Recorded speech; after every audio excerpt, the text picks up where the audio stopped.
ప్రభుని రక్షకుడైన యేసుక్రీస్తు నామంలో అందరికీ నా వందనాలు తెలియజేస్తా ఉన్నాను. నాకు ఈ విధముగా మరి అవకాశం ఇచ్చినటువంటి దేవాతి దేవునికి, దైవజనులకు, అదేవిధంగా కూడి వచ్చినటువంటి మీ అందరికీ కూడా ప్రభుని రక్షకుడైన యేసుక్రీస్తు నామంలో నా యొక్క వందనాలు. మరి కొన్ని నిమిషాలు దేవునికి వాక్య భాగంలో ఉండి ధ్యానించబోతుండగా దేవుడు మనందరితో కూడా మాట్లాడలాగిన ఒక్క నిమిషం తల వంచి ప్రార్థన చేసుకుందాం. స్తోత్రం స్తోత్రం స్తోత్రమయ్యా, మహాపరిశుద్ధుల జీవాధిపతి దేవా నీకు వందనాలయ్యా. ఇంతవరకు దేవా నీ సన్నిధిని మా మధ్యలో ఉంచి నడిపించినందుకు నీకు వందనాలు. ఇదిగోని ఆ తండ్రి నీకు వాక్య భాగంలో ధ్యానించబోతూ ఉండగా దేవా నన్ను మీరు సంపూర్ణంగా మీరు పూర్తిగా దేవా మరుగు చేయమని నేను ప్రార్థిస్తూ ఉన్నాను. నా యొక్క జ్ఞానం కాదు, నా యొక్క మాటలు కాదయ్యా. ఇదిగోనియా తప్పకుండా నాది ఇదిగోనియా మా అందరికీ కావలసిన వాక్కున్నాదా మీరు విడుదల చేయమని నేను ప్రార్థిస్తూ ఉన్నాను. నాదా నీ మాట ద్వారా మేము బలపరచబడాలి, నీ మాట ద్వారా మేము కట్టబడాలి దేవా, నీ మాట ద్వారా మేము సరిచేయబడాలి తండ్రి. ఇదిగోనియా నీకు ఇష్టమైనటువంటి మార్గంలో మేము నడవాలయ్యా. ఇదిగోనియా తండ్రి దేవా తప్పకుండా నాది ఇదిగోనియా నీకు వాక్యం వెత్తబడుచు ఉండగా దేవా నీకు ఆత్మ కార్యములు దేవా మా యొక్క హృదయాలు మీరు జరిగించమని నేను ప్రార్థిస్తూ ఉన్నాను. నాదా మరొకసారి మమ్మల్ని అందరినీ కష్టాలకు సమర్పిస్తున్నా. మీరే నీకు తండ్రి దేవా కార్యం మా మధ్య జరిగించి నీ నామానికి మీరు మేము తెచ్చుకోమని యేసునామమున అడిగి వేడుకొంచున్నాం పరమ తండ్రి, ఆమేన్. హల్లెలూయా హల్లెలూయా. పరిశుద్ధ గ్రంథము నుండి కీర్తనల గ్రంథము 25వ అధ్యాయము 12వ వచనం.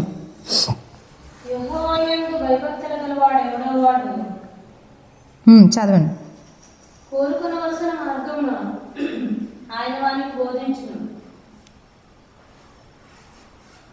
చాలండి. యెహోవా యందు భయభక్తులు గలవాడెవడో వాడు కోరుకొనవలసిన మార్గమును ఆయన వానికి బోధించును. హల్లెలూయా హల్లెలూయా హల్లెలూయా. ఇక్కడ చూస్తున్నట్లయితే మనందరికీ కూడా తెలిసిందే. ఇక 25వ కీర్తన మరి ఇక పైన రాయబడి ఉంటుంది దావీదు కీర్తన అని రాయబడి ఉంటుంది. ఎవరండి? భక్తుడైనటువంటి దావీదు రాసినటువంటి ఆ యొక్క కీర్తన. ఆ యొక్క కీర్తనలో మనం చూసినట్లయితే తాను కొన్ని ప్రతికూల పరిస్థితులు గుండా వెళ్తున్నటువంటి సందర్భంలో దావీదు రాసి ఉన్నాడు. అతడు ఏమని ప్రార్థిస్తా ఉన్నాడంటే తన పరిస్థితులు బట్టి తన శత్రువులు తన మీద అతిశయపడకుండా ఉండాలి, తనను బట్టి వారు ఎంత మాత్రం కూడా ఉత్సహించకూడదు, సంతోషించకూడదు అని ప్రార్థిస్తూ ఉన్నాడు. అంత మాత్రం కాదు, శత్రువుల ఎదుట తనని ఎంత మాత్రం కూడా సిగ్గుపరచవద్దు అని ప్రార్థిస్తూ మరొక విషయాన్ని అక్కడ అంటా ఉన్నాడు. ఆ యొక్క పరిస్థితులు గుండా తను వెళ్తున్నటువంటి సమయంలో ఆ పరిస్థితులను బట్టి తనకి విశ్వాసంలో ఎంత మాత్రం కూడా కదలింపబడకుండా దేవుని యొక్క మార్గంలో స్థిరముగా నడవాలి అనే ఉద్దేశంతో అతడు ప్రార్థిస్తున్నటువంటి ఇక ప్రార్థన మనం చూస్తూ ఉన్నాం. అయితే ఇక 12వ వచనంలో మనం చదువుకున్నటువంటి ఇక భాగంలో ఈ విధంగా రాయబడి ఉన్నది కదా, యెహోవా యందు భయభక్తులు గల వాడెవడో వాడు కోరుకొనవలసినటువంటి మార్గమును ఆయన వానికి బోధించును. హల్లెలూయా హల్లెలూయా హల్లెలూయా. మనుషులుగా మనందరికీ కూడా ఏముంటాయి? కోరికలు లేకపోతే ఆశలు అనేవి ఖచ్చితంగా ఉంటాయి కదా. కోరిక లేనటువంటి మనుషులు ఎవరన్నా ఉంటారా భూమి మీద? ఎవ్వరూ ఉండరు కదా. ఊహ తెలిసినప్పటి నుంచి కదా ఏ ప్రయాణికి తగినటువంటి కోరికలు, ఏ ప్రయాణికి తగినటువంటి ఆశలు వారికి ఉంటాయి. ఇక్కడ అంటున్నాడు భక్తుడైనటువంటి దావీదు, యెహోవా యందు భయభక్తులు కలిగిన వానికి దేవుడు ఏం చేస్తాడంట? వాడు కోరుకొనవలసినటువంటి మార్గమును దేవుడు ఏం చేస్తాడంట? ఆ యొక్క వ్యక్తికి దేవుడు బోధిస్తాడు అంటున్నాడు. అంటే కోరుకోవలసినవి ఉన్నాయి, కోరుకోనివి కూడా ఉన్నాయనే దాని అర్థం కదండి.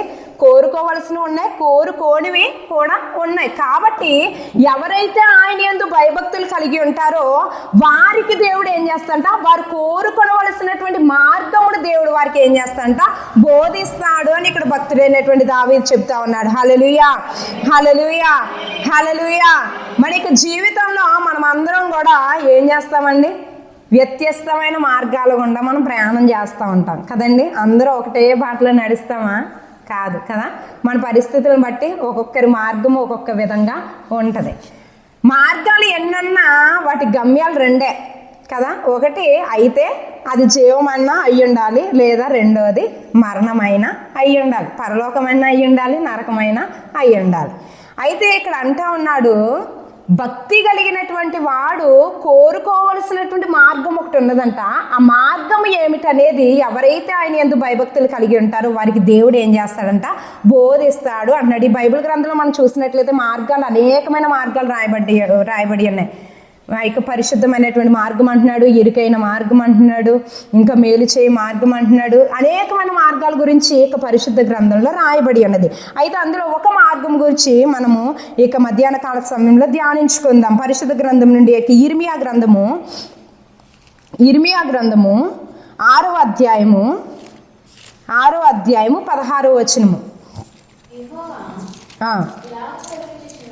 యెహోవా ఇలాగ సెలవిచ్చున్నాడు, మార్గంలో నిలిచి చూడుడి, పురాతన మార్గములను గూర్చి విచారించుడి, మేలు కలుగు మార్గమేది అని అడిగి అందులో నడుచుకొనుడి, అప్పుడు మీకు నెమ్మది కలుగును. అయితే వారు మేము అందులో నడుచుకొనమని చెప్పుచున్నారు. హల్లెలూయా, హల్లెలూయా, హల్లెలూయా. ఇక్కడ చూస్తున్నట్లయితే ఇక ప్రవక్త అయినటువంటి ఇర్మియా ద్వారా దేవుడు ఒక మాట చెప్తా ఉన్నాడు. ఏమనంటే, మార్గములలో నిలిచి చూడుడి, పురాతన మార్గములను గూర్చి విచారించుడి, మేలు కలుగు మార్గం ఏది అని అడిగి అందులో నడుచుకొనుడి అంటున్నాడు. హల్లెలూయా, హల్లెలూయా, హల్లెలూయా. ఏంటంటండి, ఏం చేయాలంట? మార్గంలో ఏం చేయాలంటున్నాడు? నిలిచి చూడమంటున్నాడు. ఎప్పుడు నిలిచి చూడాలి? మామూలుగా సాధారణంగా మనం ప్రయాణం చేస్తున్నాం అనుకోండి, ఆ ప్రయాణానికి వెళ్ళే రూట్లో ఒకవేళ 4 వైపుల జంక్షన్ ఉందనుకో, ఏ వైపుకి వెళ్తే మన మార్గము లేకపోతే మన గమ్యం వస్తుంది అనేది ఒకవేళ మనకు తెలియదు అనుకో, ఏదో ఒక మార్గాన్ని వెళ్ళిపోవచ్చులే, ఏదో ఒకటి అవుతుందిలే అని మనం వెళ్ళిపోతామా? వెళ్ళిపోం. ఏం చేస్తాం? అక్కడ ఆగుతాం కదా. ఆగి ఎవరైనా వెళ్తున్నారేమో ఏం చేస్తాం? చూస్తాం. ఎవరైనా వస్తే పలానా ఊరు నేను వెళ్ళాలండి, పలానా స్థలానికి నేను వెళ్ళాలి, ఇందులో ఏ మార్గం గుండా నేను వెళ్తే ఆ గమ్యానికి నేను వెళ్తానని ఏం చేస్తాం? మనం అడుగుతాం కదా. తెలిసిన వాళ్ళని అడిగి తెలుసుకుని అప్పుడు ఏం చేస్తాం? వాళ్ళు చెప్పిన దాన్ని బట్టి మనం ఏం చేస్తాం? మనం ముందుకు వెళ్తే అప్పుడు మనం ఏం చేయగలము? సులభంగా మనము అనుకున్నటువంటి ప్రదేశానికి చేరుకునే అవకాశం ఉంటుంది. అంతేగాని 4 వైపులు ఉంది కదా, ఏదో ఒకటి అవుతుందిలే అని చెప్పేసి వెళ్ళాం అనుకో, ఒకవేళ సరైన త్రోవ కాకపోతే ఏం చేయాలి? మళ్ళా వెనక్కి రావాలి కదా, లేనిపోని ఇబ్బందులు. అదే విధముగా ఇక్కడ అంటా ఉన్నాడు, మీరు కూడా మేలు కలుగజేసే ఒక మార్గం ఉన్నది కదా. అక్కడ అంటా ఉన్నాడు, ఏమని చెప్తా ఉన్నాడు? మేలు కలుగు మార్గం అంట. ఆ మేలు కలిగే మార్గం ఏదో మనం ఏం చేయాలంట? ఒకసారి నిలిచి చూడాలి అంటున్నాడు. నిలిచోవాలి, ముందుగా అక్కడ నిలిచోమన్నాడు. ఎలా పడితే అలా వెళ్ళిపోవద్దు, హడావడొద్దు. మీరు ఒకసారి నిలిచి ఏం చేయాలి? ఆలోచించాలి, ఏ మార్గం గుండా వెళ్తే నాకు మేలు కలుగుతుంది అని ఆలోచించమంటున్నాడు. తర్వాత ఏమంటున్నాడు? అడిగి తెలుసుకోమంటున్నాడు. ఎవరైనా తెలిసిన వ్యక్తులు అంటే వాడిని ఏం చేయాలంట? మనము అడిగి తెలుసుకోవాలి. అయితే ఇది ఏ మార్గం అంటున్నాడు? పురాతన మార్గము అంటే కొత్తదేమీ కాదు కదా, కొత్తదేమీ కాదు. పురాతనం అంటే ఎప్పటి నుంచో ఉన్నటువంటి మార్గమే. అయితే ఆ మేలు కలిగే మార్గం ఏదనేది మీకు తెలియదు కాబట్టి మీరు ఏం చేయాలి? అడిగి తెలుసుకోనండి, లేకపోతే నిదానించి చూడండి. ఒకసారి చూసి అప్పుడు ఏం చేయాలి? మేలు కలిగే మార్గం ఏదో ఎంచుకుని దానిలో మీరు ఏం చేయండి? అందులో మీరు నడవండి అని చెప్తా ఉన్నాడు. హల్లెలూయా, హల్లెలూయా, హల్లెలూయా. అయితే హెబ్రీ పత్రిక 12వ అధ్యాయం 1వ వచనంలో ఒక మాట ఉంటుంది. ఏమనంటే, ఇంత గొప్ప సాక్షి సమూహము మన ఎదుట ఉంచబడగా అని చెప్తా ఉన్నాడు. అంటే ఇక పురాతన మార్గము లేకపోతే మేలు కలుగజేసే మార్గమును గూర్చి అనేక మంది తెలిసిన వాళ్ళని దేవుడు ఏం చేస్తాడు? మన ఎదుట ఏం చేస్తాడండి? పరిశుద్ధ గ్రంథంలో దేవుడు రాయించి ఉన్నాడు. ఎవరైతే మేలు కలుగజేసే మార్గమును ఎన్నుకుని ఉన్నారో, ఎవరైతే ఆ మార్గంలో నడిచాక మేలును దేవుని యొక్క దేవుని వారు అనుభవించి ఉన్నారో, వారందరినీ ఒక సాక్ష్య రూపముగా దేవుడు ఏం చేసి ఉన్నాడట? మన ఎదుట ఉంచి ఉన్నాడు కదా. ఇది పురాతనమైన మార్గము. ఎప్పటి నుండో ఇది ఆ యొక్క దేవుని యొక్క మార్గం అనేది వేయబడింది. ఆ మార్గంలో నడిచిన వారు కూడా మన పూర్వీకులు చాలా మంది ఉన్నారు. కాబట్టి ఇంత గొప్ప సాక్షి సమూహము మన ఎదుట ఉంచబడి ఉన్నందున మనం ఏం చేయాలంటున్నాడు? అయితే యేసు వైపు చూచుచు మన యొక్క పందెములు మనం ఏం చేయాలి? ముందుకు వెళ్ళాలని అక్కడ అపోస్తులుడు అనేటువంటి పౌలు చెప్తా ఉన్నాడు. ఇక్కడ ఇర్మియా కూడా అదే అంటున్నాడు. ఇది పురాతనమైనటువంటి మార్గము, ఇది ఎప్పటి నుంచో ఉన్నటువంటి మార్గమే. అయినప్పటికీ మీరు ఏం చేయాలంటే మేలు కలుగజేసే మార్గం ఏదనేది ఈ యొక్క తెలిసిన వారిని అడిగి మీరు ఏం చేయాలి? అందులో మీరు నడుచుకొనండి ఉంచండి అంటున్నాడు. హల్లెలూయా, హల్లెలూయా, హల్లెలూయా. మరి ఎదుట ఉంచబడినటువంటి సాక్షులు లేకపోతే ఆ యొక్క మార్గంలో నడిచిన వారిని మనం చూసినట్లయితే అబ్రహాం మొదలుకొని చాలా మంది ఉంటారు కదండి. ఆనోకు కానివ్వండి, నోవాహు కానివ్వండి, అబ్రహాం, ఇస్సాకు, యాకోబు, యోసేపు, ఈ విధంగా అనేక మంది భక్తుల్ని దేవుడు ఏం చేసి ఉన్నాడు, మన ఎదుట ఒక సాక్ష్యంగా దేవుడు ఉంచి ఉన్నాడు. అందులో ఆ యొక్క అబ్రహాంను గురించి మనం చూసినట్లయితే అతడు ఎన్నుకున్న మార్గం ఏదని మనం చెప్పగలము? విశ్వాసం కదండి. ఏంటంటే విశ్వాసమునకు ఆ యొక్క కేర్ ఆఫ్ అడ్రస్ అంటే ఇంకెవరు? అబ్రహామే. ఎందుకంటే ఆయనకు ఒక బిరుదుని దేవుడే స్వయంగా ఇచ్చేసాడేమని? విశ్వాసులకు తండ్రి అని. ఆయన ఎన్నుకున్నాడు ఒక మార్గము, మేలు కలుగజేసే మార్గాన్ని అతడు ఎన్నుకుని ఉన్నాడు. అదే మార్గం అంట విశ్వాసము అనేటువంటి ఆ మార్గాన్ని అబ్రహాం ఏం చేసి ఉన్నాడు? ఎన్నుకొని ఉన్నాడు. అతడు ఏం చేశాడండి? ఆ యొక్క తను ఉన్న పట్టణంలో నుండి స్వరమును విని విశ్వాసముతో తన యొక్క యాత్రను ప్రారంభించి ఉన్నాడు. అతడు ఎక్కడైనా ఓడిపోయినట్లుగా మనం చూసామా? కదండి, ఎక్కడ ఓడిపోలేదు. తన యొక్క జీవితంలో అన్నీ కూడా ఏం జరిగినాయి? సమస్తము మేలు కొరకే సమకూడి జరుగునని చెప్పిన రీతిగా ఆయన యొక్క జీవితంలో అంతే కూడా దేవుడు ఏం చేశాడు? మేలుకరంగా దేవుడు ఏం చేశాడు? అబ్రహాం యొక్క మార్గమును దేవుడు దీవించి ఉన్నాడు. హల్లెలూయా, హల్లెలూయా, హల్లెలూయా. మన యొక్క ఎదుట ఉంచబడినటువంటి మార్గంలో మనము ఏ మార్గంలో నడుస్తూ ఉన్నాం? అనేకమైన మార్గాలు ఉన్నాయి. ఎంచుకోవాల్సింది ఎవరు? మనమే. దేనిలో నడవాలి అనేది మనకే దేవుడు ఏం చేశాడు? వదిలిపెట్టి ఉన్నాడు. ఆయన మన ఎదుట సాక్ష్యాలను ఉంచాడు. పురాతనమైన మార్గం అన్నాడు. ఆ మార్గంలో నడిచి మేలు పొందుకున్న వ్యక్తులు మనకు సాక్షులుగా ఉంచాడు. అయితే వెంబడించాలా వద్దా అనేది ఎవరి ఇష్టము? అది మన ఇష్టము. మనం ఎంచుకున్న మార్గమును బట్టి మన యొక్క అంతం అనేది ఏం చేయబడుతుంది? నిర్ణయించబడుతుంది. అయితే ఎలీషా అనే భక్తుడు మనకు తెలుసు కదండి. గెహాజీ కూడా మనందరికీ తెలిసిందే. ఒకసారి ఆ సంఘటన మనం చదువుకుందాం. అయితే ఎన్నుకున్నటువంటి మార్గమును బట్టి ఏ విధంగా వారి అంతము నిర్ధారించబడింది అని చూసినట్లయితే అయితే 2వ రాజుల గ్రంథము 5వ అధ్యాయము 5వ వచనం చూసినట్లయితే 2వ రాజుల గ్రంథము 5వ అధ్యాయము 26వ వచనం. అంతటి ఎలీషా వానితో, ఆ మనుష్యుడు తన రథము దిగి నిన్ను ఎదుర్కొంటకు తిరిగి వచ్చినప్పుడు నా మనసు నీతో కూడా రాలేదా? ద్రవ్యమును, వస్త్రములను, ఒలీవ చెట్ల తోటలను, ద్రాక్ష తోటలను, గొర్రెలను, ఎడ్లను, దాసదాసీలను సంపాదించుకుంటకు ఇది సమయమా? కాబట్టి నయమాన్నకు కలిగిన కుష్టు నీకును నీ సంతతికిని సదాకాలము అంటియుండును అని చెప్పగా వాడు మంచు వలె తెల్లనైన కుష్ఠము కలిగి ఎలీషా ఎదుట నుండి బయటికి వెళ్ళెను. హల్లెలూయా, హల్లెలూయా, హల్లెలూయా. అయితే ఎలీషాని గురించి మన అందరికీ బాగా తెలిసిందే కదా. ఏలియా తర్వాత తన పరిచర్య చేయడానికి దేవుడు ఏం చేశాడు? నీ తర్వాత ఇదిగో ఎలీషా నువ్వేం చేయాలి? అభిషేకించాలి అని చెప్పినప్పుడు ఆ యొక్క దుప్పటిని ఎలీషా మీద వేయగా ఏం చేశాడండి ఎలీషా? వెంటనే ఏం చేస్తాడంటే సమస్తాన్ని విడిచిపెట్టి దైవజనుడు అయినటువంటి ఏలియాను వెంబడించడానికి ఆయన వెంటనే అన్నిటిని కూడా వదిలిపెట్టి వచ్చేసినట్లుగా మనం చూస్తూ ఉన్నాం. అక్కడ చూసినట్లయితే ఎలీషా ఏమన్నా దీన స్థితిలో బ్రతుకుతున్నవాడా లేకపోతే పెద్దగా ఏమీ లేనటువంటి వాడా అని చూసినట్లయితే అక్కడ రాయబడినటువంటి మాటను బట్టి చూస్తేనే ఎంత ఆస్తిపడ్డో మనకు తెలుస్తుంది. ఎన్నంట 12 అరకల ఎడ్ల చేత ఏం చేస్తున్నాడు? భూమిని దున్నుతా ఉన్నటువంటి సమయంలో వెళ్ళాడు ఏలి. అంటే అంత ఎక్కువ భూమి కదండి. 12 జతల ఎడ్లతో భూమిని దున్నించాలంటే ఎంత విస్తారమైన భూమి అయి ఉండాలి కదా. అంత గొప్ప భూస్వామి ఎవరు? ఈ యొక్క ఎలీషా. అలాంటి ఎలీషా యొద్దకు భూమి దున్నుకుంటా ఉన్నాడు పంటను పండించడానికి. మరి ఆ యొక్క సమస్తాన్ని కూడా సిద్ధపరచుకోవడానికి కొద్దిమంది పనివారిని పెట్టుకుని మరి ఇక భూమి దున్నుతా ఉన్నటువంటి సమయంలో ఆ యొక్క ఏలియా వెళ్ళి దుప్పటి వేయగా ఏమి చెప్పలేదు, దుప్పటి వేశాడు అంతే. వెంటనే ఏం చేశాడు ఎలీషా? నేను నిన్ను వెంబడిస్తాను, నేను సమస్తాన్ని కూడా వదిలిపెట్టి నీతో పాటు నేను వస్తాను. ఏం చేశాడండి? ఒక మార్గాన్ని ఏం చేశాడు? అక్కడ ఎలీషా ఎంచుకున్నాడు. అక్కడ తనకు కావాలంటే నిరాకరించే అవకాశం ఉందా లేదంటే ఉంది, ఖచ్చితంగా ఉంది, అది అతని ఇష్టము. కానీ ఇక్కడ ఏం చేశాడు?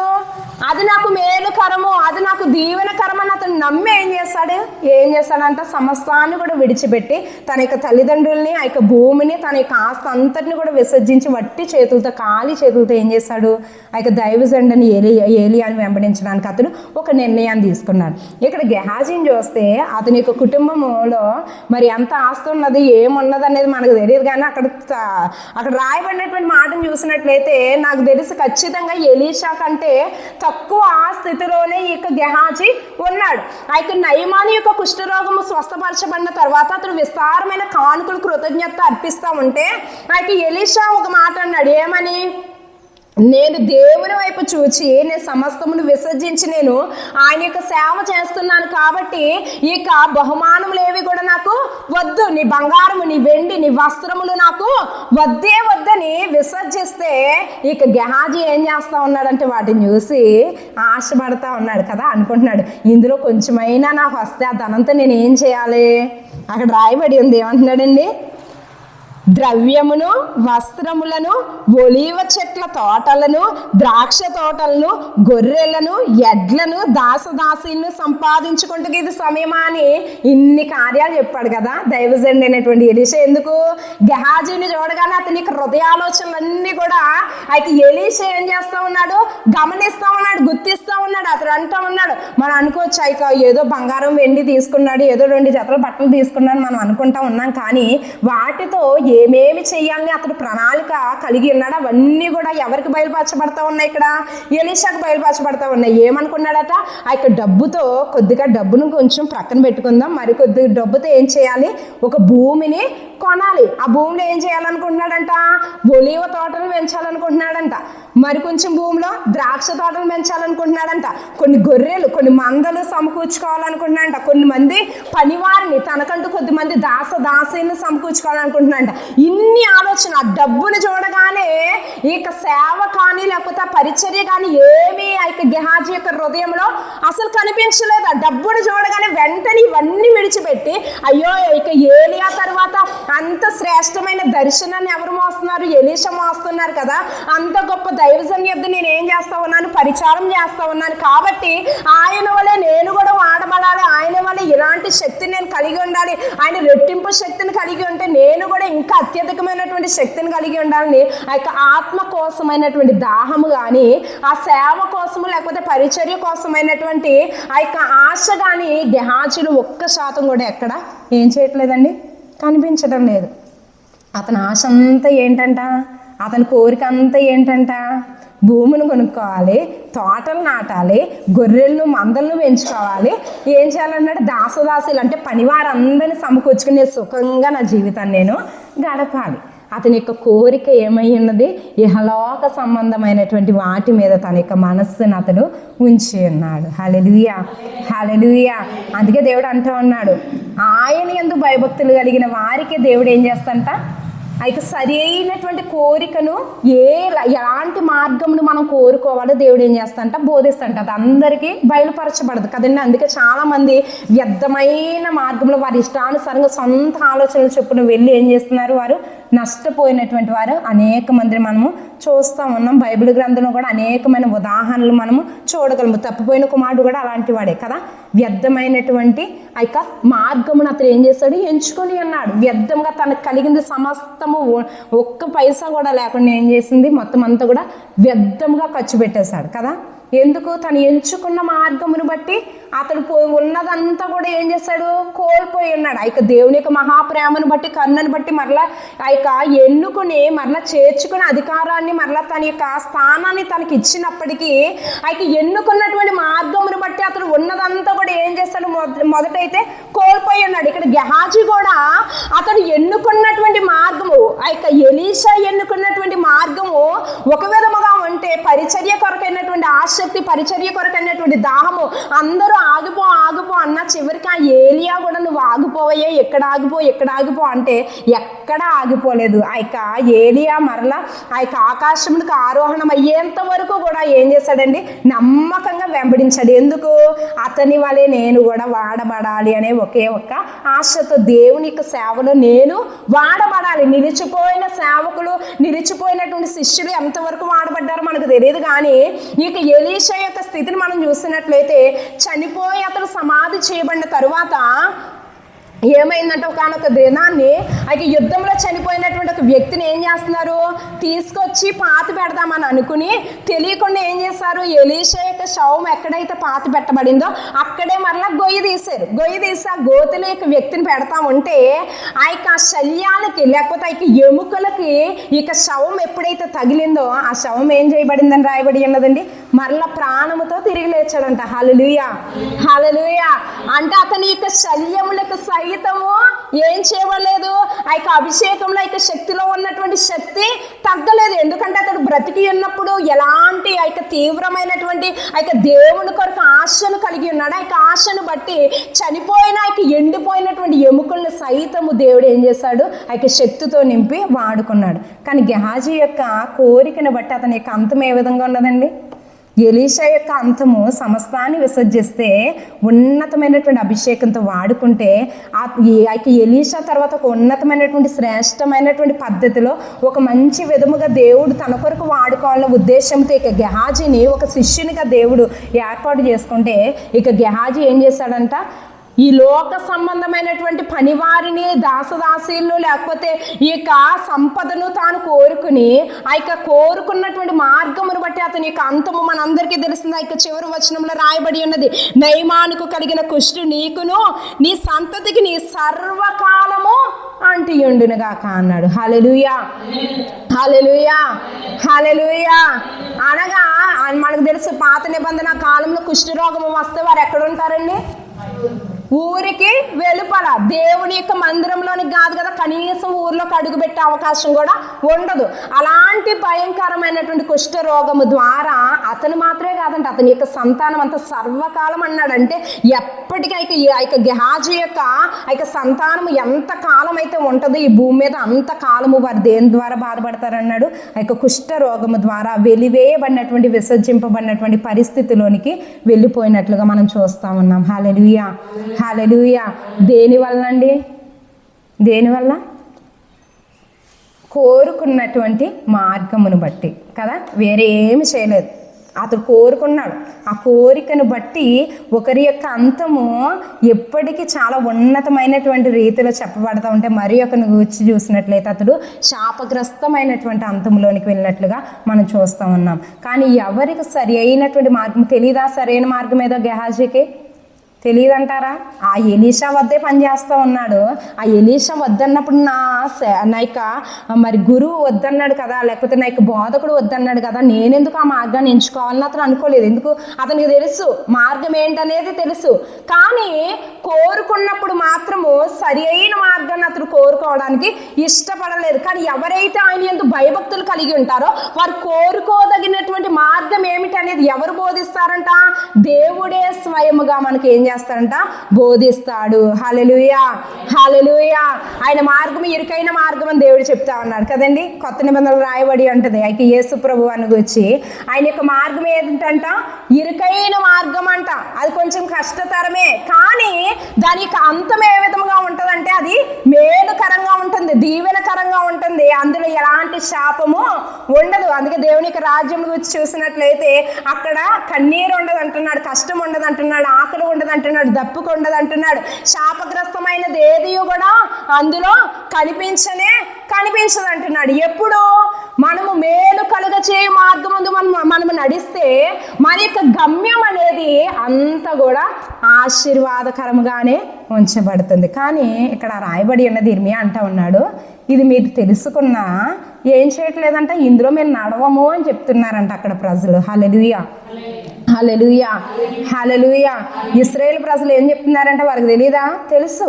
ఏ మార్గంలో వెళ్తే ఆ యొక్క దేవుని యొక్క కృప ఉంటుంది, ఏ మార్గంలోకి వెళ్తే ఆ యొక్క లేనిపోని తెప్పులు లేకపోతే ఆ యొక్క వ్యర్థమైనటువంటి ఆ యొక్క మరి బానిసత్వంలోకి వారు వెళ్ళగొట్టబడతారనేది సమస్తము తెలుసు. అయినప్పటికీ మేలైనది మేలు కలిగజేసే మార్గం వారికి తెలియజేయబడినప్పటికీ వారు ఏం చేయమంటున్నారంట, అందులో మేము నడవము అంటున్నారు. ఈ గెహాజీ లాగే తెలిసినా అందులో నడవడానికి వారు ఇష్టపడలేదు. ఎందుకు?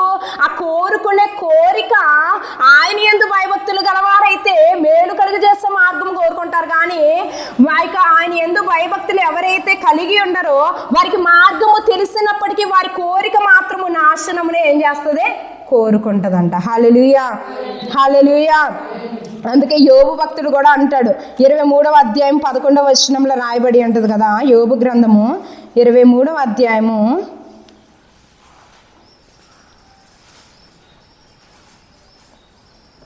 11వ వచనము, నా పాదములు ఆయన అడుగు జాడలు విడువక నడిచినవి, నేను ఇటు అటు తొలగక ఆయన మార్గం అనుసరించి తిని. హల్లెలూయా, హల్లెలూయా.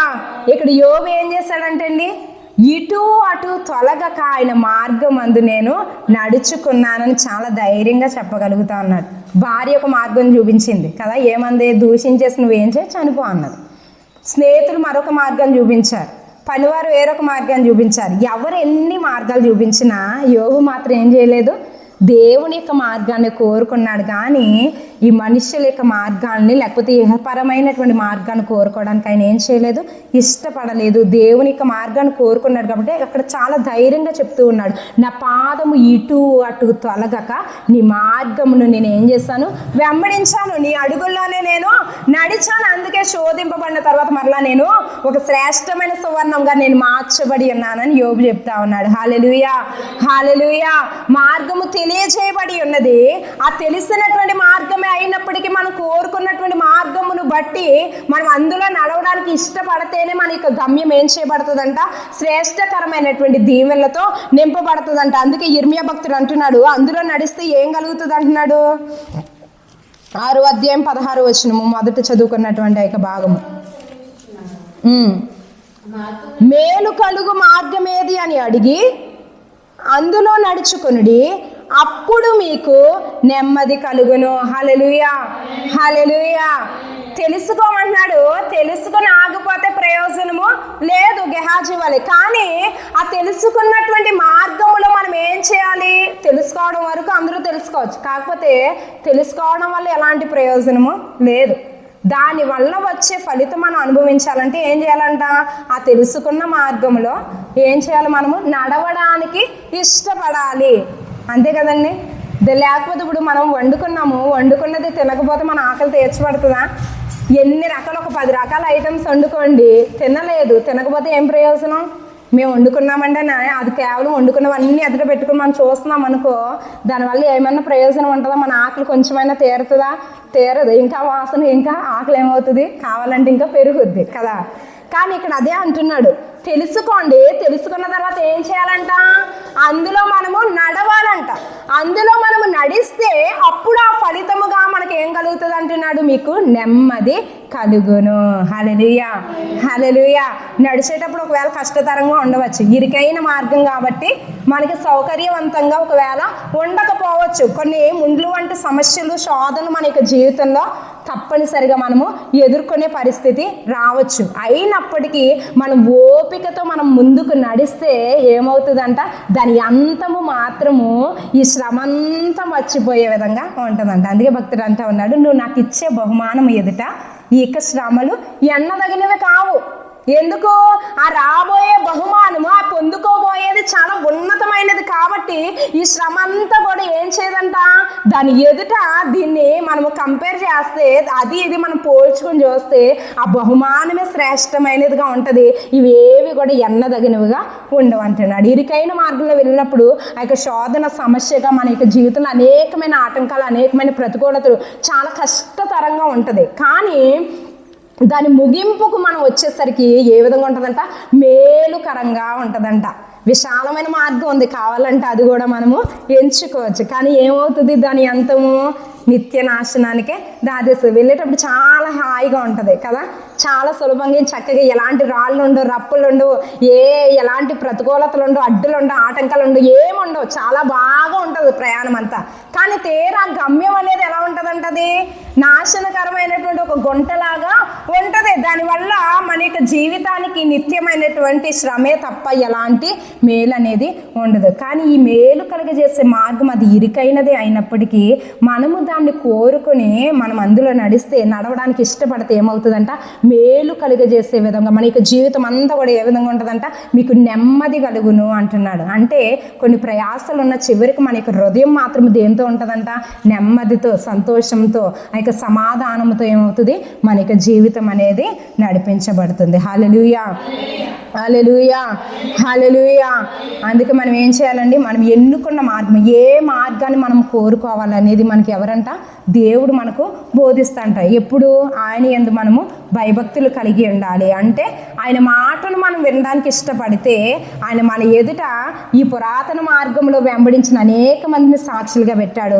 వారిని బట్టి మనం ఏం చేయాలి, తెలుసుకుని మేలు కలిగజేసే మార్గంలో మనము నడవడానికి, దానిని కోరుకుని మనము నడవడానికి ఇష్టపడితే ఆ యొక్క నిత్యమైనటువంటి నెమ్మది మన యొక్క జీవితాల్లో దేవుడు అనుగ్రహిస్తాడు. కాబట్టి ఆ యొక్క మేలు కలుగజేసే మార్గంలో నడిచే కృపను దేవుడు మనకు అనుగ్రహించును గాక. వ్యర్థమైనటువంటి వాటిని కాకుండా ఆ యొక్క శ్రేష్టమైనటువంటి మార్గమును మరి కోరుకునే కృపను దేవుడు అట్టి జ్ఞానంతో మనలందరిని కూడా నింపును గాక.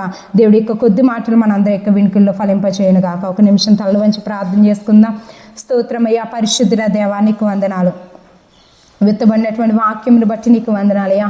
అవును, మా యొక్క జీవిత యాత్రలో నాదా ఇదిగోని అనేకమైన మార్గములు మా ఎదుట నాదా ఇదిగోని ఉంచబడుతూ ఉన్నటువంటి పరిస్థితి నాదా. అవునయ్యా, ఇదిగోనియా మా యొక్క బంధువుల వల్ల కావచ్చు, మా యొక్క స్నేహితుల వల్ల కావచ్చు, లేకపోతే దేవా ఇదిగోనియా సాతాను వల్ల కావచ్చు, అనేకమైన ప్రలోభాలకు గురి చేసి అనేకమైన మార్గములు మా ఎదుట ఉంచబడినప్పటికీ ఇదిగోనియా దావీదు భక్తులు చెబుతున్న రీతిగా ఇదిగోనియా నీ యందు భయభక్తులు కలిగిన వారికి ఇదిగోనియా కోరుకునే మార్గము, ఏ మార్గమును కోరుకోవాలనేది దేవా నువ్వు బోధిస్తావని దేవ నీకు వాక్యం సెలవిస్తున్న రీతిగా అవునియా సరి అయినటువంటి కోరిక నాదా మేము కోరుకోవడానికి దేవా, సరి అయినటువంటి మార్గము నాదా మేము ఎన్నుకోవడానికి దేవా నీ కృప దయచేయండి దేవా. ఇదిగోని మేము తెలుసుకుని దేవా విడిచిపెడితే ఎలాంటి ప్రయోజనం లేదు, కానీ ఇక తెలుసుకున్న దారిలో మేము నడవాలి నాదా. ఇది పురాతనమైన మార్గం అంటున్నావు, మా ఎదుట అనేక మందిని సాక్షులుగా నువ్వు ఉంచి ఉన్నావయ్యా. వారిని మేము తండ్రి దేవా మా ఎదుట మాకు మాదిరిగా మేము పెట్టుకున్నాదా. అవును, ఇదిగో నీకు వాక్యము సెలవిస్తున్న రీతిగా ఇదిగోని ప్రభువైన నామమును బోధించిన ప్రవక్తలను శ్రమానుభవానికి ఓపికకు మీరు మాదిరిగా పెట్టుకోనండి అని దేవా నీకు వాక్యము సెలవిస్తున్న రీతిగా మా ఎదుట నడిచిన అనేక మంది భక్తులు ఉన్నారయ్యా. ఇదిగో వారు మేలుకరంగా, ఆశీర్వాదకరంగా అనేక మందికి ఇప్పటికీ దేవా సాక్ష్యముగా వారందరి జీవితాలు దేవ ఉంచబడి ఉండగా ఇదిగోని ఆ తండ్రి దేవా మేము కూడా దేవా ఇదిగోని తెలుసుకుని ఆగిపోయే వారిగా కాదియా. ఇదిగో దానిలో మేము నడిచే వారిగా ఉండడానికి దేవుని కృప దయచేయండి. ఇదిగో గెహాజీ తెలుసుకున్నాడు, కానీ దేవా ఇదిగో దానిలో నడవలేకపోయాడయ్యా. ఇహలోక సంబంధమైనటువంటి ఆ యొక్క ప్రలోభాలకు గురైతండి దేవా ఇదిగో వ్యర్థమైన కోరికను తను కోరుకున్న విధముగా తన యొక్క జీవితం అంతా కూడా శాపంతో నింపబడి ఉన్నది దేవా. ఇదిగోని తండ్రి దేవా నిత్య నరకమునకు, నిత్య నాశనమునకు దేవ ఇదిగోని పాత్రులుగా కాదు కానీ దేవా దాని నుండి తప్పించబడే వారిగా తండ్రి మేలు కలుగజేసే మార్గములో తండ్రి దేవా నిత్యము తండ్రి ఆనందము, నిత్యము సుఖము, నిత్యము నెమ్మది, ఇదిగో నిత్యము ఆనందము, యుగ యుగములు తండ్రి దేవా ఇదిగోని సంతోషముతో జీవించే తండ్రి దేవా ఇక నిత్యమైనటువంటి పట్టణానికి నాదా వెళ్ళేటటువంటి మార్గములో మేము నడవడానికి దేవా నీకు కృప దయచేయమని మేము ప్రార్థిస్తూ ఉన్నామయ్యా. అట్టి జ్ఞానం మీరు మాకు దయచేయండి దేవా, అట్టి తండ్రి ఆశ మీరు మాకు కలుగజేయండి తండ్రి. దాని కొరకైనటువంటి దప్పిక, దాని కొరకైనటువంటి తండ్రి దేవా ఎప్పుడు తండ్రి దేవా ఇక వైరాగ్యము మా యొక్క జీవితాలను మీరు మన్నించమని నేను ప్రార్థిస్తూ ఉన్నాను దేవా. వ్యర్థమైన వాటి యందు మా యొక్క మనస్సు త్రెప్పడం కాదు కానీ దేవా పైన వాటి మీద మా యొక్క మనస్సును పెట్టి దేవా దాని కొరకు మేము తండ్రి దేవా సిద్ధపరచబడ్డానికి దేవా ఆ యొక్క మార్గంలో మేము నడవడానికి దేవా మా యొక్క కాళ్ళను మీరు బలపరచమని నేను ప్రార్థిస్తూ ఉన్నాను. జారిపోయే వారిగా కాదయా, ఇదిగో పడిపోయే విధముగా కాదు కానీ నిలుచున్న మేము దేవా బాగుగా తండ్రి దేవా ఉండడానికి మేము తండ్రి ఇదిగో జాగ్రత్త వహించి దేవా నీ మార్గంలో నడిచే కృపను మీరు మాకు దయచేయండి. మరొకసారి మమ్మల్ని అందరినీ కష్టాలకు సమర్పిస్తున్నాను. నీకు వాక్యము దేవా వెత్తబడినటువంటి వాక్యము దేవా మా యొక్క జీవితాలను దేవా కార్యసిద్ధి కలుగు చేయమని దేవా అట్టి విధంగా నడిచే కృపను మీరు మాకు అనుగ్రహించమని యేసు నామములో అడిగి వేడుకొనిచున్నాం పరమ తండ్రి, ఆమేన్. యేసు రక్తం ఏం చేయం ప్రభు, యేసు రక్తం ఏం చేయం ప్రభు, యేసు నామమునకు ఏం చేయం, యేసు నామమున సంపూర్ణ విజయం కలుగును గాక, అపవాది క్రియలకు అనంత నాశనం కలుగును గాక. ఆమేన్. Praise the lord.